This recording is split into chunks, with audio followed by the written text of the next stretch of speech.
New year ആവുന്നതിന് മുമ്പ് തന്നെ സ്പെയിനിൽ ആഘോഷം തുടങ്ങിക്കഴിയുമല്ലോ. എല്ലാവരും ഒരുമിച്ചിരുന്ന് ഡിന്നറൊക്കെ കഴിച്ചാട്ടോ ആഘോഷിക്കുന്നത്. നമ്മൾ എർമാനോസിൻ്റെ കൂടെ സ്കൂളിലെ പിള്ളേരുടെ കൂടെ ഇവിടെയുള്ള ജോലിക്കാരുടെ കൂടെയൊക്കെ ആട്ടോ ഡിന്നർ കഴിക്കാൻ വന്നത്.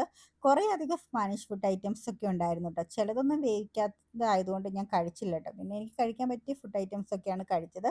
ചെമ്മീൻ പിന്നെ ന്യൂ ഇയറിൻ്റെ ഒക്കെ തലേന്ന് ഒഴിച്ചുകൂടാത്ത ഒരു ഘടകമാട്ടോ സ്പെയിനിൽ. പക്ഷേ ഇത് കുറച്ച് പൊളിച്ച് കഴിക്കാനാട്ടോ ഇച്ചിരി പാട്.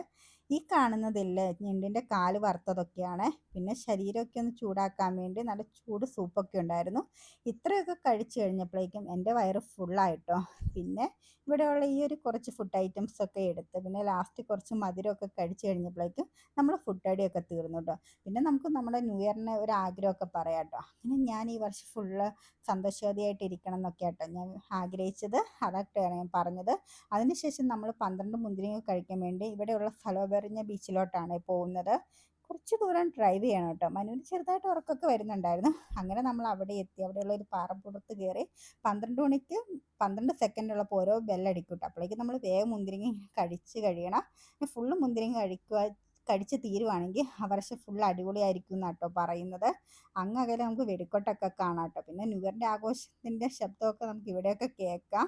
നമ്മൾ കഴിഞ്ഞ പ്രാവശ്യം പഞ്ചായത്തിൻ്റെ അവിടെയായിരുന്നു കേട്ടോ ന്യൂ ഇയർ ആഘോഷിക്കാൻ പോയത്. പക്ഷേ അവിടെ ഭയങ്കര തിരക്കാട്ടോ, നമുക്ക് അടുക്കാനേ പറ്റത്തില്ല. അതുകൊണ്ടാട്ടോ ഈ പ്രാവശ്യം പോകാതിരുന്നത്. തന്നെ പ്രഗ്നൻറ്റും കൂടി ആയതുകൊണ്ടാണ് നമ്മൾ ഇങ്ങോട്ടേക്ക് വന്നത്. പക്ഷേ എനിക്ക് ഭയങ്കര ഇഷ്ടമായിട്ടോ ഈ സ്ഥലം. ചുറ്റും കടലും പിന്നെ നല്ല ലൈറ്റൊക്കെ ആയിട്ട് ഞാൻ ഭയങ്കര ഹാപ്പി ആയിരുന്നു. അതുകൊണ്ട് തന്നെ നമ്മൾ കുറേ സമയം അവിടെ ഇരിക്കുകയൊക്കെ ചെയ്തു കേട്ടോ. അതിന് ശേഷം നമ്മൾ തിരിച്ചു പോകും.